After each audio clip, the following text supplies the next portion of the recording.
খুবই গুরুত্বপূর্ণ টপিক, সেটা হলো তোমাদের রচনামূলক প্রশ্ন, মানে দৃশ্যপট নির্ভর প্রশ্ন। দেখো, দৃশ্যপটের আলোকে সন্নিবেশিত প্রশ্নগুলোর যে কোনো 5টির উত্তর দাও, এবং প্রতিটি প্রশ্নে 2টি করে অংশ রয়েছে, প্রতিটি প্রশ্নের মান 4 + 4 = 8। প্রিয় শিক্ষার্থীরা, দেখো দৃশ্যপটের আলোকে যখন সন্নিবেশিত প্রশ্নগুলোর 5টি উত্তর দিতে হবে, প্রতিটি দেখো তোমাদের 5টা প্রশ্নের উত্তর দিতে হবে। ওকে, 5টা প্রশ্নের উত্তর কিন্তু 5 × 8 = 40, অনেক নাম্বার, প্রত্যেকটাতে 8 নাম্বার করে। 8 নাম্বার মানে 2টা 4 4 করে 8। হ্যাঁ, তা তোমাদের এখানে একটা উদ্দীপক দেওয়া আছে। আগে ছিল সৃজনশীল, এখন হয়েছে দৃশ্যপট নির্ভর। তবে সৃজনশীলের চেয়ে দৃশ্যপট নির্ভর একটু ইজি হয়, কারণ দৃশ্যপট নির্ভর প্রশ্নগুলো একটু ইজি সৃজনশীলের চেয়েও। কারণ দৃশ্যপট নির্ভর হলে ওই কথাটা তোমার খুব ছোট আকারে থাকবে, আর উদ্দীপকে বড় করে থাকে। আর উদ্দীপক প্রশ্নগুলোতে তোমার উদ্দীপকের সাথে ওই ধাপে ধাপে মিল করে রাখতে হয়, কিন্তু দৃশ্যপট নির্ভর প্রশ্নতে তোমার উদ্দীপকের সাথে ধাপে ধাপে মিল রাখতে হবে না। উদ্দীপক কি বলছে এটার উপর বেস করে তুমি উত্তরটা লিখে ফেলবা। ওকে, এটাই হলো দৃশ্যপট নির্ভরের ক্ষেত্রে উদ্দীপক সৃজনশীলের সাথে পার্থক্য। তাহলে যেমন দেখো, আমরা এখানে একটা প্রশ্ন পড়বো। দেখো, মনে করো তুমি ভবিষ্যতে একজন সামাজিক উদ্যোক্তা হতে চাও। তা প্রথমে তোমাকে লক্ষ্য নির্বাচন করতে হবে। তোমার এই লক্ষ্য বা স্বপ্নকে সফল করার জন্য সুন্দর যৌক্তিক পরিকল্পনা করতে হবে। তার মানে দেখো, আমি এই দৃশ্যপট নির্ভর তোমরা যে কোনো প্রশ্নে অ্যান্সার করার সময় আগে তোমরা দেখবা এইখানে কি পয়েন্ট কোনটা। দেখো, আমি যদি এই লাইনটা পড়ি, মনে করো তুমি ভবিষ্যতে একজন সামাজিক উদ্যোক্তা হতে চাও, লক্ষ্য নির্বাচন করতে হবে, লক্ষ্য বা স্বপ্নকে সফল করার জন্য সুন্দর যৌক্তিক পরিকল্পনা গ্রহণ করতে হবে।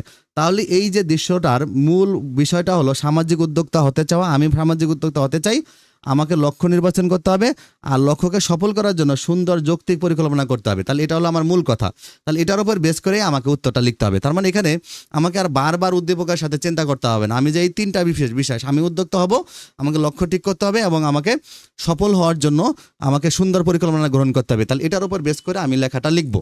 যেমন দেখো, প্রশ্নটা কি দিয়েছে, দেখো, তোমার লক্ষ্য নির্বাচনের ক্ষেত্রে SWOT অ্যানালাইসিস করো। প্রিয় শিক্ষার্থীরা, এটা তোমাদের বোর্ড বই আছে SWOT। আমি তোমাদেরকে প্রথমে কঠিন প্রশ্নটা দিয়ে দিয়েছি, কারণ এরপরে প্রত্যেকটা প্রশ্ন ইজি। ওকে, কঠিন প্রশ্ন দিয়ে দিয়েছি, এটা তোমরা মুখস্থ করে ফেলবো আগে। তাহলে তোমার লক্ষ্য নির্বাচনে এটাও 100% এটা আসবে কিন্তু পরীক্ষাতে। তাহলে তোমার লক্ষ্য নির্বাচনের ক্ষেত্রে SWOT অ্যানালাইসিস করো, এবং SWOT অ্যানালাইসিস তোমার পরিকল্পনা বাস্তবায়নে কিভাবে সহায়তা করে এটা ব্যাখ্যা করবে। তাহলে লক্ষ্য নির্বাচনের ক্ষেত্রে SWOT অ্যানালাইসিস, আমাকে তো উদ্যোক্তা হইতে বলছে, তাহলে আমি উদ্যোক্তা হব, এই আলোকে আমি SWOT ব্যাখ্যা করব। উদ্যোক্তা হওয়া লক্ষ্য নির্বাচনের ক্ষেত্রে, আর সফল হওয়ার জন্য পরিকল্পনা করা। তাহলে আমি যে উদ্যোক্তা হব এটা আমি SWOT দ্বারা ব্যাখ্যা করব, কেন আমি উদ্যোক্তা হব।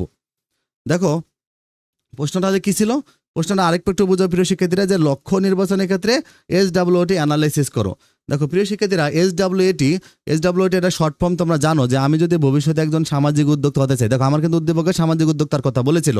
তাহলে তোমরা এইভাবে লিখবা, আমি যদি ভবিষ্যতে সামাজিক উদ্যোক্তা হতে চাই, তাহলে আমাকে একটি লক্ষ্য নির্ধারণ করতে হবে, এবং সেই লক্ষ্যে পৌঁছানোর জন্য SWOT analysis, strength, weakness, opportunities, threats, এগুলো আমাকে অ্যানালাইসিস করতে হবে, বিশ্লেষণ করতে হবে। মানে আমার কিসে আমার স্ট্রেংথ আছে, কিসে আমার উইকনেস আছে, মানে কিসে আমার শক্তি আছে, আমি কোন কাজ পারি ভালো, কোন কাজে আমার দুর্বলতা আছে, কোনগুলো আমার সুযোগ আছে করার জন্য, এবং কোনগুলো আমার জন্য ঝুঁকি আছে, থ্রেট আছে, এগুলো আমাকে অ্যানালাইসিস করতে হবে। তাহলে আমি কিন্তু লক্ষ্য অনুযায়ী কাজ করতে পারবো।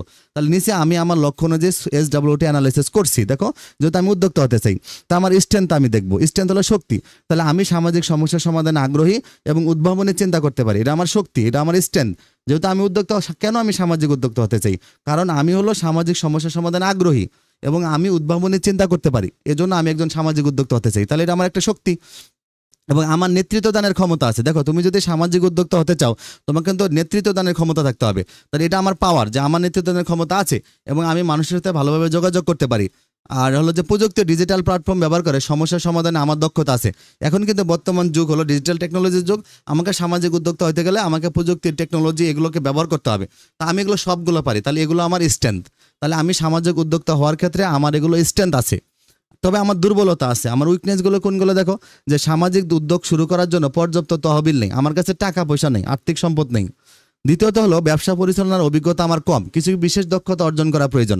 দেখো, উদ্যোক্তা হইতে গেলে কিছু ব্যবসা পরিচালনার দক্ষতা লাগে, কিছু বিশেষ দক্ষতা লাগে, এগুলো আমার নাই, দুর্বলতা আছে। আবার এককভাবে বড় প্রকল্পে বাস্তবায়ন করা যায় না, আমি একা অনেক বড় উদ্যোক্তা হতে পারবো না, এগুলো আমার দুর্বলতা। এবার দেখো আমার অপরচুনিটিস কি। দেখো প্রিয় শিক্ষার্থীরা, আমার ঠান্ডায় কিন্তু গলা ভাঙছে, তোমাদের আগেই বলেছিলাম ক্ষমা সুন্দর দৃষ্টিতে দেখো, শীঘ্রই এটা ঠিক হয়ে যাবে, তোমরা সুন্দর সুন্দর ভিডিও পাবে। দেখো, অপরচুনিটিস মানে সুযোগ। সামাজিক সমস্যার সমাধানের জন্য অনেক নতুন সুযোগ সৃষ্টি হচ্ছে, বিভিন্ন আন্তর্জাতিক, স্থানীয় সংস্থা এবং এনজিও থেকে অর্থায়নের সুযোগ আছে, এবং সরকারি সহযোগিতা এবং প্রযুক্তিগত সুবিধা সামাজিক উদ্যোক্তা হিসাবে আমাকে সাফল্য এনে দিতে পারবে। এগুলো আমার অপরচুনিটিস। তারপরে যে বিষয়টা দেখো, থ্রেট মানে হুমকি। তাহলে আর্থিক এবং প্রশাসনিক চ্যালেঞ্জ মোকাবেলার সম্ভাবনা আছে। আমাকে হয়তো আর্থিক চ্যালেঞ্জ হতে পারে, আবার প্রশাসনিক সমস্যা হতে পারে। আমি উদ্যোক্তা হবো, আমার ব্যবসা ক্ষেত্রে অনেক প্রশাসনিক চ্যালেঞ্জ আছে, আমাকে লাইসেন্স করতে হবে, আবার ব্যবসাটা কিভাবে করব। প্রতিযোগিতা এবং জনসাধারণের আস্থা অর্জন করা কঠিন হতে পারে। কারণ আমি যে উদ্যোক্তা হতে চাচ্ছি, এখন আমাকে জনগণ কি এটাকে আমাকে গ্রহণ করবে কিনা, এবং আমি যে বিষয়ে উদ্যোক্তা হতে যাচ্ছি, সেখানে প্রতিযোগিতা কেমন এটা আমাকে দেখতে হবে। এগুলো আমার চ্যালেঞ্জ,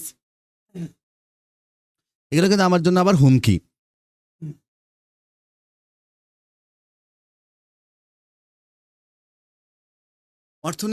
অর্থনৈতিক পরিবর্তন এবং সরকারি নীতি পরিবর্তন আমার উদ্যোগের উপর প্রভাব ফেলতে পারে।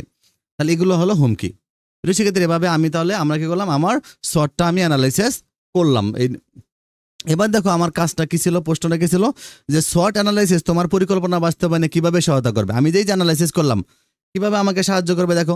তো শর্ট অ্যানালাইসিস আমাকে আমার পরিকল্পনা বাস্তবায়নের ক্ষেত্রে ব্যাপকভাবে সাহায্য করবে।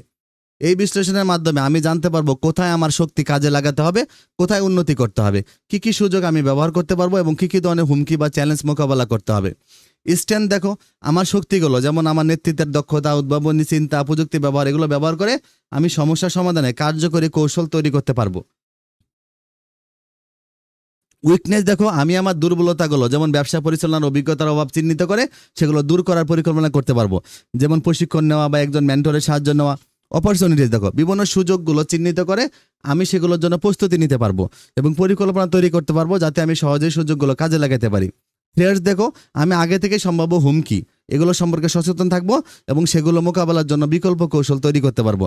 এভাবে শর্ট অ্যানালাইসিস আমাকে একটি সুসংগঠিত, বাস্তবসম্মত এবং কার্যকর পরিকল্পনা তৈরি করতে সহায়তা করবে, যা আমাকে একজন সফল সামাজিক উদ্যোক্তা হতে সাহায্য করবে। তাহলে আমাকে কিন্তু বলছিল যে, এখানে প্রশ্ন কি বলছিল দেখো, যে মনে করো তুমি সামাজিক উদ্যোক্তা হতে চাও, এই তোমার লক্ষ্য নির্বাচন করতে হবে।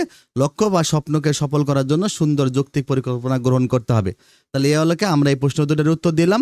এভাবে তোমরা লিখলেই তোমরা ফুল নাম্বার পেয়ে যাবে, 1 নম্বরও তোমাদের কম দিবে নাকি। ওকে, তাহলে এভাবে তোমরা সুন্দর করে লিখবা। এরপরের প্রশ্নগুলো আরেকটা ভিডিওতে তোমরা পরের প্রশ্নগুলো পেয়ে যাবে, এবং এরপর আমি পুরো বই পড়াই দিয়ে তোমাদের বইয়ের এমসিকিউ প্রশ্ন সব দিয়ে দিব। তোমরা আমাদের চ্যানেল সাবস্ক্রাইব করে রাখো, আমি তোমাদের সব সাবজেক্টের এভাবে ভিডিওগুলো দিয়ে দেবো সুন্দর করে। তোমরা এগুলো এখন থেকে শিখতে থাকবা, কারণ তোমাদের 2 মাস টাইম আছে। তোমরা কোনো দিকে কান দিবা না, কারণ তোমাদের কিন্তু এখন থেকে বই পড়তে হবে। তাহলে তোমরা এগুলো সাজেশনের এগুলো মুখস্থ করবা আর বইও পড়বা। ওকে, আর আমার ভিডিওগুলো দেখো, আমি কিন্তু 100% প্রস্তুতি তোমাদের নিতে সাহায্য করবো। ভালো থেকো।